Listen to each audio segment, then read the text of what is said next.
Moi, Zacharie chapitre 2, 1 à 4. Zacharie, ce n'est pas dans le Nouveau Testament. Hein. Même si vous gênez, vous priez, vous ne trouverez ça jamais. Zacharie, c'est vers la fin de l'Ancien Testament. Ok. Vous y êtes? Donc, dans Louis II, c'est Zacharie chapitre 1, 18 à 21. Ok? Ceux qui ont, je crois, français courant, parole de vie, parole vivante, tout ça, c'est Zacharie chapitre 2, 1 à 4. Vous y êtes? Voilà. Nous allons lire la parole du Seigneur. Parce que le lecteur qui est prévu, il est empêché. Je lève les yeux et je vois 4 cornes. Je demande à l'ange chargé de me parler. Qu'est-ce que ces cornes représentent? Il me répond. Elles représentent les pays puissants qui ont chassé de tous côtés les habitants de Juda, d'Israël et de Jérusalem. 3. Ensuite, le Seigneur me fait voir 4 forgerons. Je demande, qu'est-ce qu'ils viennent faire? Il me répond, ils viennent pour effrayer et détruire les pays puissants qui ont attaqué les pays de Juda. Ils ont chassé ses habitants de tous côtés et personne n'a pu leur résister. Parole du Seigneur. Vous pouvez vous asseoir. On l'a fait tous les jours. On ne va pas trop tarder là-dessus. Nous avons notre orateur, le docteur pasteur Abitomba. Il vient de l'Écosse. C'est un père pour nous. C'est pour cela qu'il est là, pour nous parler de la part du Seigneur. Donc il est marié, hein, pour info, père de 3 enfants, 2 garçons et une fille. Donc nous laissons la parole et le micro. Merci, nous bénissons le Seigneur pour sa présence.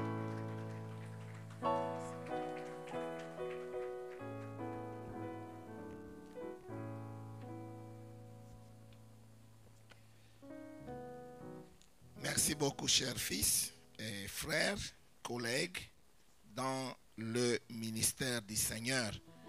C'est vraiment une grâce pour moi d'être encore présent parmi vous. Et je bénis le Seigneur pour l'invitation qui m'a été offerte par mes bien-aimés. Comme je l'ai dit, sont mes fils, sont mes frères, mais aussi sont mes collègues, le pasteur Manuel et le pasteur Freddy. Et comme le pasteur Emma a dit, veuillez que je puisse transmettre les salutations de la part de mon épouse et mes enfants, Maman Eli. D'ailleurs, demain, par la grâce de Dieu, nous allons totaliser 35 ans de mariage. Voilà. Elle m'aime encore et je l'aime. C'est par la grâce de Dieu. Voilà. Et l'église aussi, là où je sers, m'a demandé aussi de transmettre les salutations. Parce que je ne peux pas seulement quitter là-bas pour venir sans demander la permission. Je pense avant que je puisse parler la parole de Dieu, laissez-moi d'abord vous dire, vous ne savez pas quelle grâce que vous avez. Je ne suis pas ici pour une flatterie, mais je dis la réalité. Vous avez une grâce particulière d'avoir ces hommes de Dieu qui se battent corps et âme, nuit et jour, pour servir le Seigneur et vous servir. Moi, là où je sers, je n'opère pas comme eux. Ils travaillent et puis ils sont en train de faire la pastorale.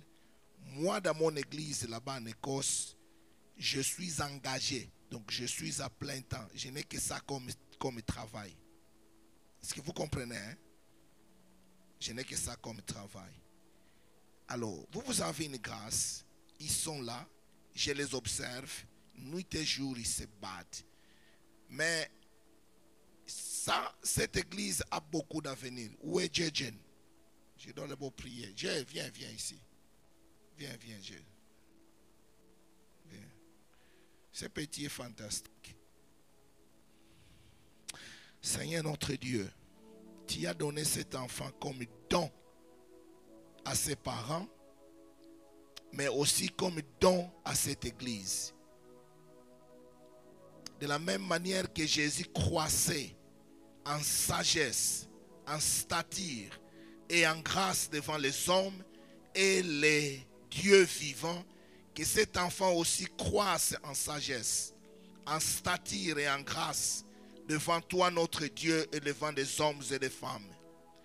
Qu'il devienne une bénédiction pour cette église et pour cette nation et pour les nations là où tu l'enverras en train de te servir. Seigneur notre Dieu, merci. À travers lui, je vois tous les autres enfants dans cette église et surtout les jeunes. Une église qui a des jeunes, c'est une église qui a un avenir. Que tu bénisses cette église au nom de Jésus. Amen. Tu peux partir, hein? Waouh! Avec sa guitare. Avec sa guitare. Et vous savez, je ne parle pas souvent de l'argent, mais je suis quand même flatté de voir ce que le secrétaire dit là. Mon église là-bas, nous ne sommes pas nombreux. Donc par dimanche, c'est une église où il n'y a que des blancs. Je suis, ma famille est le seul noir là, africain. Plus une famille zimbabwéenne. Et c'est fini. Alors, pendant la période où nous avons des étudiants, on atteint 250, 270 comme vous les Français vous le dites, et parfois 300. Et pendant les autres périodes, c'est 150. Mais vous me demandez, mais d'où vient l'argent? Je suis à plein temps. J'avais un collègue qui était mon assistant, mais qui est parti en Hollande parce que c'est là où il est originaire. J'ai encore un autre gars qui travaille dans les médias, qui est payé. Et puis j'ai une administratrice qui travaille aussi à temps partiel. Mais là où on trouve de l'argent, comment on récolte de l'argent? Il y a des gens qui sont fidèles, y compris moi-même. Nous, d'ailleurs, quand vous venez à l'église, vous dites, mais ces gens ne donnent pas des offrandes ou comment? Il y a d'abord une machine à l'extérieur parce que tout le monde ne vient pas maintenant avec la liquidité. Il y a une machine où vous venez, vous tapez, vous donnez vos offrandes. Mais aussi, chaque mois, les gens ont mis des souscriptions. Quand ils disent, moi je vais donner $10 chaque les 5 du mois, alors c'est $10, ou je dois dire comment, 10 € chaque 5 du mois. Ça ne passe, ce n'est pas, oh non, c'est moi, je n'ai pas trouvé, je vais donner les 6, non. Donc, on demande la fidélité. Est-ce que vous comprenez? Vous êtes combien ici, à peu près? 190. Si je prenais la moyenne, même si vous donnez seulement, ok, 50 € à chacun, chaque mois, à part vos offrandes, mais ça c'est donné. Vous aurez à peu près au moins 2500 €. Vous allez payer les loyers et tout ça. Je rêve. Et je vais continuer à prier pour ça. Pour qu'un jour, ces gens ici ne puissent pas continuer à travailler, mais qu'ils soient engagés dans l'église. Et je vais vous dire qu'il y a une autre dimension. Par exemple, je vous présente quelque chose ici. Ça, c'est notre programme de prédication. Alors, mon travail en tant que pasteur, je dois m'asseoir, prier, étudier et amener à l'église à pouvoir non pas seulement lire la parole de Dieu, mais aussi écouter la parole de Dieu qu'on doit prêcher chaque dimanche en suivant un livre. pas seulement de prendre les thèmes par-ci, par-là. Les gens doivent être éduqués. Est-ce que vous me comprenez? Vous prenez un livre, vous le décortiquez comme ça, à la fin de 2-3 mois, tout le monde savait, ah non, l'évangile de Jean parle de ceci. L'évangile de Matthieu parle de ceci. Mais il doit avoir le temps pour s'asseoir, prier, étudier, planifier. Moi, le planning, ça c'est depuis le mois de septembre jusqu'au mois de décembre. J'ai encore un autre planning déjà qui commence du mois de janvier jusqu'au mois d'avril. Parce que si tu ne fais pas ça, tu risques de tâtonner par-ci, par-là. Est-ce que vous comprenez? Hein? Je suis ici pour vous accompagner aussi par la grâce de Dieu. C'est mon travail. Je vous accompagnerai tant que le Seigneur nous accordera cette grâce. Comme ça, on se change un peu d'expérience. Moi, j'ai travaillé dans l'église des Africains. Maintenant aussi, je travaille dans des églises, on doit dire occidentales. Il y a d'autres dimensions là-bas. Il y a d'autres expériences qui pourront nous être bénéfiques. Que Dieu vous bénisse. Amen. Amen. Rapidement, pendant cette semaine, Dieu nous a mis à cœur de parler de ce thème. Nous voulons voir Jésus. Et comme le pasteur Manuel a dit, le premier jour, nous avons d'abord dit que Jésus-Christ est notre sauveur. Et Jésus-Christ est notre sanctificateur. Jésus-Christ est notre guérisseur. Et hier, nous avons parlé de Jésus-Christ est notre roi qui revient. Ça, c'est l'ADN de l'alliance. Jésus au centre de tout. Ce n'est que Jésus. Jésus seul. Pas une personne, pas une autre doctrine, mais la doctrine qu'on appelle la Christologie. Jésus-Christ au centre, au fondement de tout ce que nous faisons. Aujourd'hui, rapidement, je vais clôturer en disant, en Christ et avec Christ, nous sommes plus que vainqueurs. Je répète, en Christ et avec Christ, tout celui qui sait qu'il est enfant de Dieu, nous sommes plus que vainqueurs. C'est le thème de ce matin. Je le répète encore. Est-ce que vous pouvez dire ça avec moi? En Christ et avec Christ, nous sommes plus que vainqueurs. Maintenant, dis ça toi-même. En Christ et avec Christ, je suis plus que vainqueur. Dis ça à ton voisin. En Christ et avec Christ, tu es plus que vainqueur. Bien-aimé, en Christ et avec Christ, nous sommes plus que vainqueurs. Seigneur, merci pour ta parole. Permets que nous puissions l'écouter attentivement et que tu nous changes et nous transformes à la fin de ces messages pour ta seule gloire. Parle au Seigneur, nous voulons t'écouter. Au nom de Jésus. Amen. En Christ et avec Christ, nous sommes plus que vainqueurs. En tant que croyants, ne vous y trompez pas, mes bien-aimés. Nous sommes entourés d'ennemis de toutes parts. Ça, c'est la réalité. Ces ennemis livrent des batailles très fortes, des combats qui sont très forts contre nous. Des ennemis invisibles. Nous sommes en guerre contre les forces démoniaques. Mais ces ennemis, quelle que soit leur nature, peu importe leur nombre, ils sont en train de livrer des batailles qu'ils ne peuvent pas remporter. Disons Amen. Pourquoi? Car notre Sauveur et Seigneur Jésus-Christ est l'agneau de Dieu. Notre Seigneur et Sauveur Jésus-Christ, il est aussi l'agneau de Dieu, et en tant qu'agneau de Dieu, il est victorieux.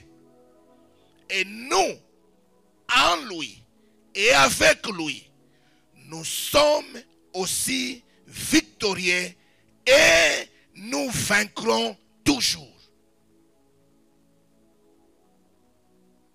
Lorsque je regarde ma vie, lorsque je regarde la vie de ma famille, lorsque je regarde la vie de mes paroissiens, lorsque je vois les choses qui se passent dans le monde, quand je lis des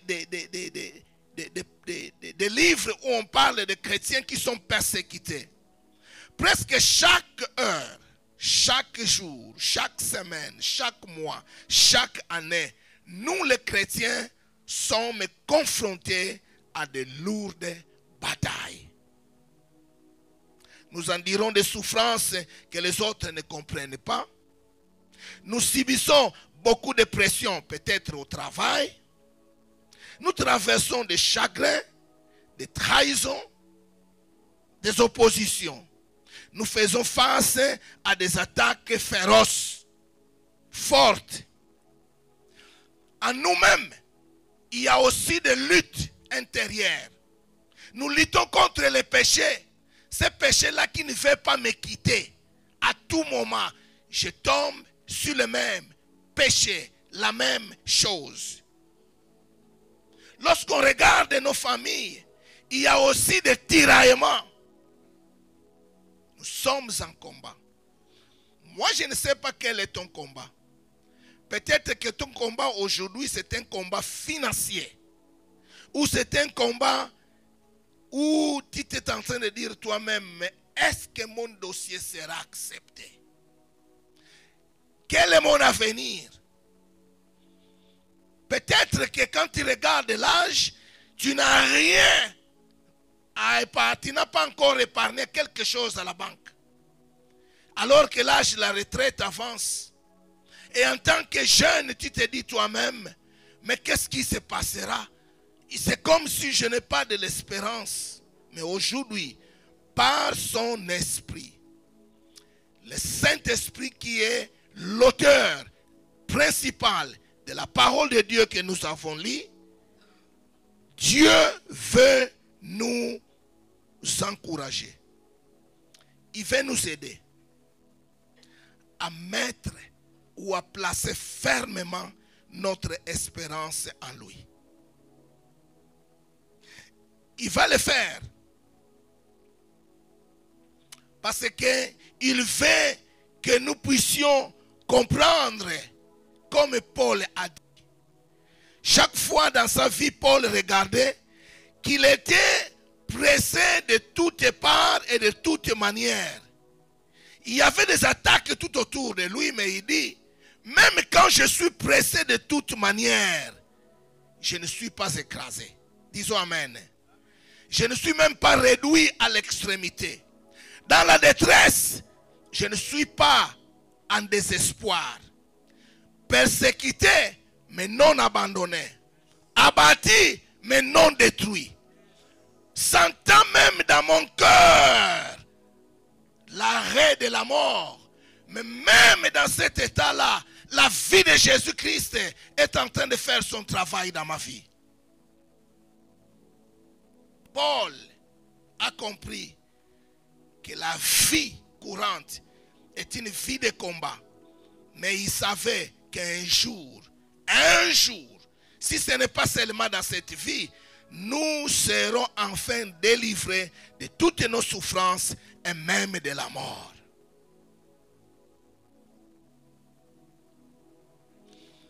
Mais à l'instant, jusqu'à ce que notre course sur cette terre soit arrivée au bout et que notre mission soit accomplie, Dieu dans sa souveraineté et dans sa grâce, dans son amour, dans sa miséricorde, nous délivre, même aujourd'hui, et il nous fait transformer de gloire en gloire.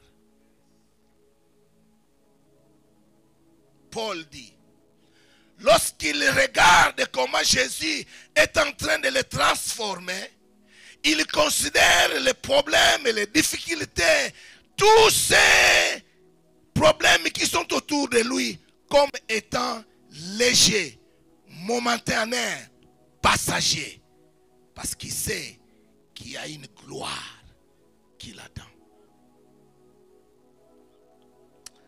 Zacharie, ce passage que nous avons lu, que le bien-aimé, le pasteur Manuel nous a lu, c'est une vision que Zacharie a eue. Zacharie, il y a un jour, c'est un prophète. Zacharie est sorti et venu de l'exil. C'est parmi les gens qui étaient, parmi le peuple d'Israël qui était en exil en Babylone. Dieu, par sa grâce, a dit, il faut que vous rentrez à Jérusalem. Le but, là-bas, vous allez rebâtir le temple qui a été détruit. Et vous allez aussi construire les murailles afin que vous soyez en sécurité. Zacharie était l'un des piliers, à part Agé et à part Josué. Zacharie était l'un de ceux responsables. Un jour, le Seigneur lui a montré dans une vision. Pendant la nuit qu'il dormait, il a vu une vision où on pouvait diviser cette vision-là en 8 séances ou en 8 scènes. Et cette vision-là était une vision pour encourager ce peuple qui était venu, parce que le peuple était entouré toujours encore par des ennemis et tout était en ruine. Comment rebâtir? Comment rebâtir les murailles? Comment rebâtir le temple qui était détruit pendant que nous sommes encore entourés par des ennemis? Dieu dit, il faut que je parle à ce peuple. Il va utiliser Zacharie. Il lui montre une vision de choses qui vont se passer.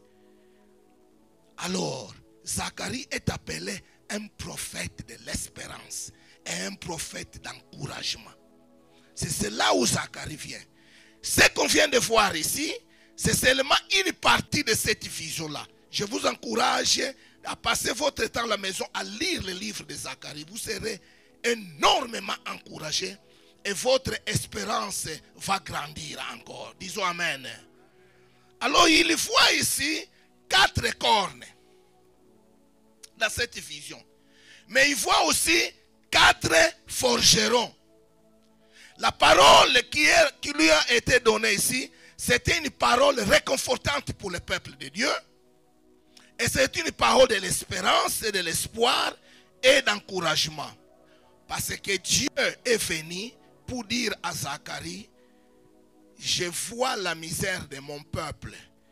Je suis là pour faire justice et faire vengeance envers tous ceux qui sont en train de causer des problèmes à mon peuple. Pour que nous puissions comprendre, j'espère que tu as encore ta Bible ouverte, ce passage-là, parce qu'on va décortiquer ça. D'abord, on nous parle de cornes. La corne dans la Bible, c'est une métaphore courante pour désigner l'autorité, la force, le pouvoir qui est associé à l'orgueil. Mais aussi elle peut être, une corne peut représenter un individu, peut représenter une dynastie, peut représenter une nation. Je vous épargne des passages bibliques. Vous pouvez lire dans 1 Samuel chapitre 2, vous allez trouver tout ça. Et dans Daniel chapitre 7 et chapitre 8.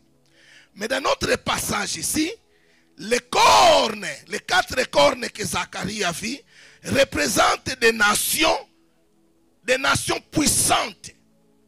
Et ces nations sont perçues comme des ennemis audacieux et menaçant le peuple de Dieu, le peuple Israël. Il incline nous, le peuple de Dieu.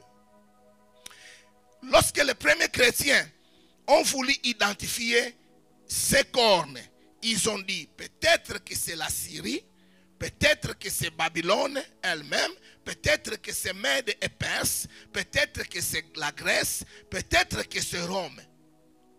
Ça, ce sont des suppositions seulement. Cependant, à la lumière du chapitre 2, verset 6, dans votre passage, là, ça pourra être chapitre, si vous avez français courant et l'autre version, parole de vie, ça sera à partir du chapitre 2, verset 12. Et lorsque vous lisez aussi chapitre 6, verset 1 à 8, on nous dit que les cornes ici représentent seulement un phénomène universel. En d'autres termes, elles sont là comme opposants. Ce sont des forces qui s'opposent et qui causent des troubles contre le peuple de Dieu. Mais elles sont aussi dotées d'une certaine puissance. Elles sont élevées ou exaltées, dotées de cette force redoutable pour causer des problèmes contre le peuple de Dieu. Vous voyez le verset. Je demande, qu'est-ce qu'ils viennent faire? Il me répond, ils viennent pour effrayer et détruire les pays puissants qui ont attaqué les pays de Juda. Ils ont chassé ses habitants de tous côtés et personne n'a pu leur résister. C'est ça. Personne n'a pu leur résister. Ici, dans les Louis II, on dit tellement que nul ne peut lever la tête. En d'autres termes, quand les 4 cornes sont venus, ce sont des nations puissantes qui sont venues causer problème au peuple de Dieu, jusqu'au point qu'ils ont humilié le peuple de Dieu, et le peuple de Dieu ne pouvait même pas élever la tête. Humiliation, écrasé. En d'autres termes, le peuple de Dieu est sous le joug de l'ennemi. Mon frère et ma soeur, il y a plusieurs fois dans nos vies où nous sentons que nous sommes sous le joug de l'ennemi. On essaye de tout faire, ça ne marche pas. On essaye de tout faire, rien ne marche pas. La situation de ces gens ici nous le montre. Mais Zacharie voit encore quelque chose. Ce n'est pas seulement les 4 cornes, mais Zacharie voit qu'il y avait aussi des forgerons. Amen. Et tout va changer. Tout va changer. Parce que Zacharie est en train de dire, il ne faut pas seulement prendre Zacharie, mais Dieu qui parla à Zacharie est en train de dire, le succès de ces cornes-là, de ces ennemis-là, va être renversé. Parce que j'ai encore des cornes et des forgerons que je préparais. J'aime le Seigneur, hein, parce que ici déjà, on nous rappelle que Dieu apporte une réponse à chaque ennemi.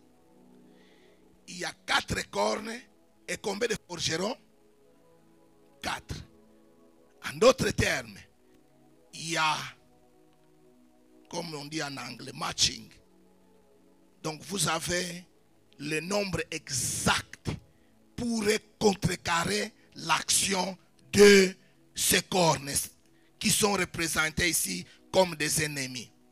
Les forgerons, en d'autres termes, dans la parole de Dieu, Ézéchiel chapitre 21 et 36, ce sont des hommes experts en destruction. Donc les forgerons sont là comme des hommes experts pour détruire les cornes. Je suis en train d'abord de décortiquer pour arriver à des leçons. Qu'est-ce qu'on voit ici? Ils viennent. On ne nous dit pas qui sont ces forgerons. On ne nous dit pas quels sont les détails.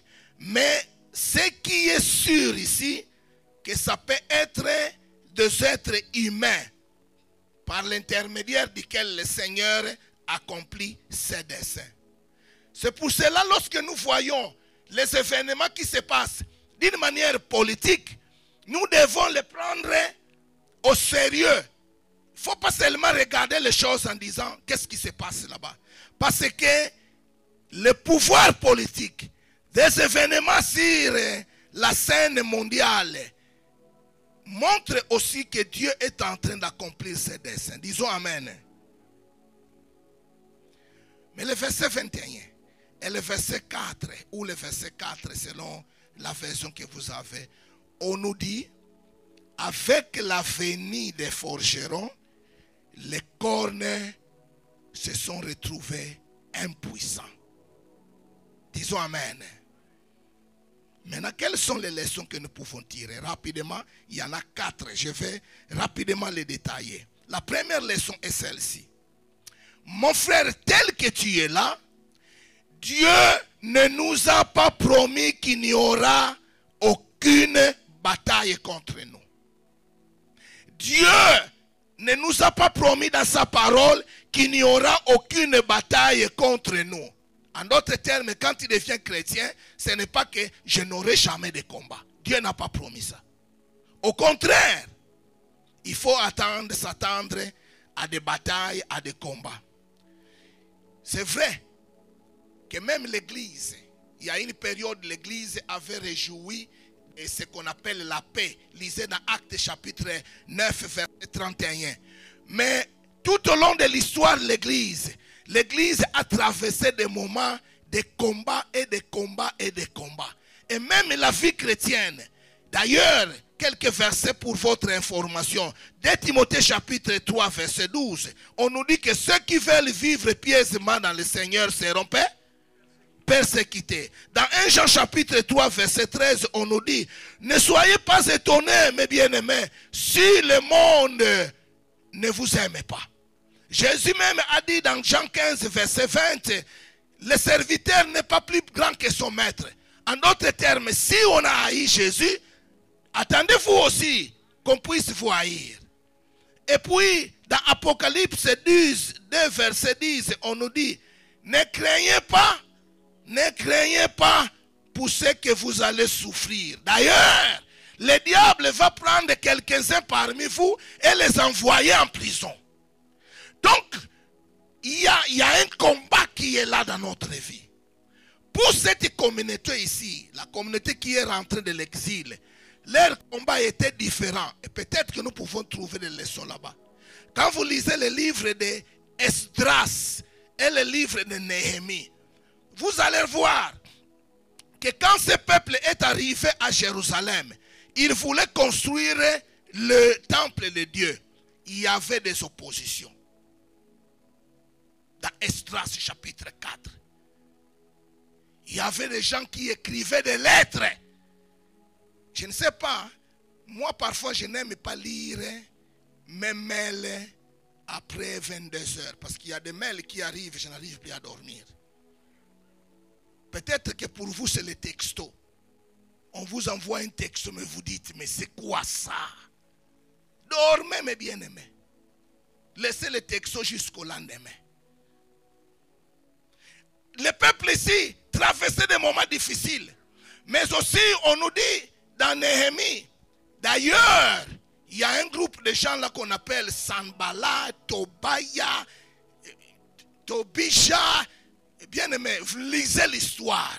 C'était des ennemis qui sont venus et ont découragé le peuple jusqu'à ce que le travail s'est arrêté. Le combat est là. Le combat est là. Quand on est enfant de Dieu, Dieu ne nous a pas promis qu'il n'y aura pas de combat. Disons Amen. Mais la deuxième leçon est encourageante. Cependant, les batailles ou les combats ne sont pas synonymes de la défaite. Disons Amen. Les combats ou les batailles ne sont pas synonymes de quoi? Pourquoi? Parce que notre Dieu est fidèle à ses promesses. Il y a beaucoup de promesses dans la parole de Dieu. Cette promesse que vous savez déjà qu'aucune arme, ou il faut dire encore d'une manière affirmative, toute arme qui sera forgée contre vous sera sans, sera nul et sans effet. Est-ce que vous connaissez là où c'est écrit? C'est écrit où? Ésaïe, très bien. Quel chapitre? Votre devoir, je peux vous aider, 54. Voilà, verset 17. Félicitations, mamie. Et l'autre promesse, quand l'ennemi viendra comme un fleuve, l'Esprit de l'Éternel le mettra en fuite. Est-ce que vous comprenez toutes ces promesses? Il y a des ennemis qui viennent contre vous dans votre vie. Ils viennent comme un fleuve. Fait vous noyer. Mais même quand vous n'avez pas la force de résister, c'est l'Esprit de l'Éternel qui les mettra en fuite. Psaume nous dit, si le juste trébuche ou tombe, tombez pas seulement dans le péché, mais tombez dans les épreuves.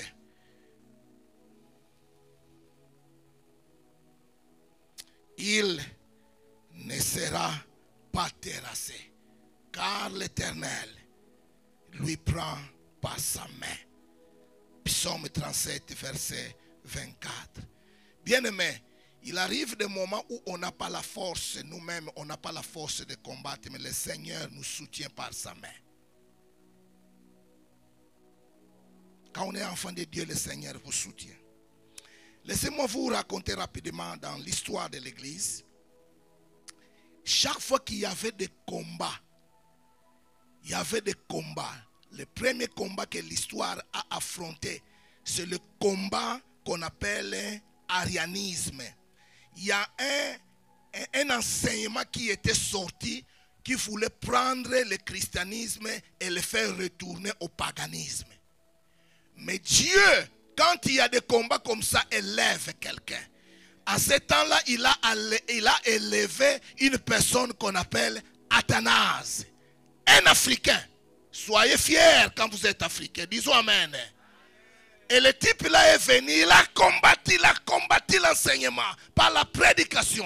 Chaque fois, ces prédications, on nous dit, étaient centrées seulement sur la personne de Jésus. Jésus seul. Après quelques siècles, un autre combat est venu, qu'on appelle le combat de péléarisme. Pélagiarisme. Ça aussi voulait réduire le christianisme à quelque chose d'insignifiant. Dieu a encore ressuscité un autre Africain qu'on appelle Augustin. Ou bien Augustin, North Africa. Bien-aimés, ne nous sous-estimons pas. Nous devons savoir qui nous sommes. Si Dieu a utilisé les Africains pendant la première période de l'histoire pour que l'Église soit forte, Dieu peut encore t'utiliser pendant cette période pour que l'Église résiste contre les menaces du diable.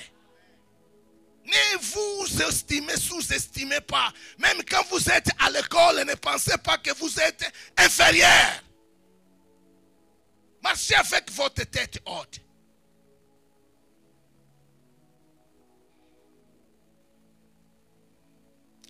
Et ma prière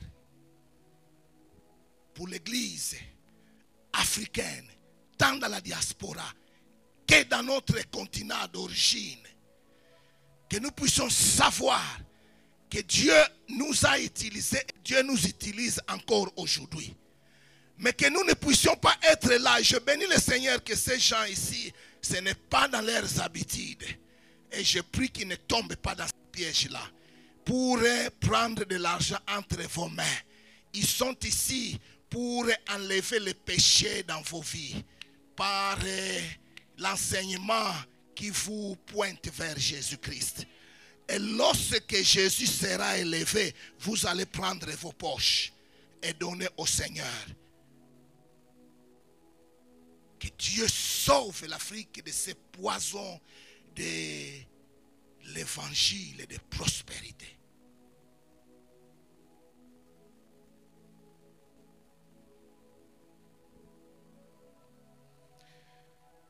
Notre évangile ici, dans l'Alliance, c'est Jésus-Christ seul. Et lui crucifié. Quand cet évangile est prêché, bien-aimé, vous allez vous prosterner devant ce Jésus. Vous allez donner ce qu'il faut donner pour que l'évangile aille de l'avant. Et les âmes seront sauvées. Vous êtes en mission ici à Dijon. Vous êtes en mission ici en France. Vous êtes en mission ici partout où vous êtes. Pour que des gens qui sont sous le joug de la puissance de Satan, ceux qui sont sous le joug du péché, puissent être allégés de leurs péchés, pour que leurs péchés soient pardonnés, afin qu'ils puissent rejoindre la grande famille des enfants de Dieu. Disons Amen. Troisième leçon rapidement. En temps de crise, que nos yeux de la foi sont appelés à fixer. Nous sommes appelés à fixer par les yeux de la foi à celui qui est avec nous et en qui on est. Disons Amen. Laissez-moi dire ça d'une autre manière. Vous savez, en temps de crise, on a seulement l'habitude de voir les cornes, les puissances, les difficultés. Mais en temps de crise, que nous puissions savoir aussi qu'il y a aussi des forgerons. Disons Amen. Et Dieu qui est avec nous, Jésus qui est avec nous. C'est en temps de crise que nous avons besoin de fixer nos regards à Jésus-Christ, qui est avec nous et en qui on est. Et lorsqu'on a cela, on voit la victoire. Parce que même quand il y a des combats, nous avons aussi des forgerons. Oh, le temps me trahit. Je me demandais, mais quel était l'outil entre les mains des forgerons? À part la prière, les forgerons utilisaient aussi des marteaux. Lisez ça dans la Bible. Et les marteaux, l'un des marteaux les plus puissants dans la Bible, c'est la parole de Dieu. Lisez Jérémie chapitre 23, verset 29. Ma parole n'est-elle pas comme un feu, dit l'Éternel, et comme un marteau qui brise quoi? Le roc.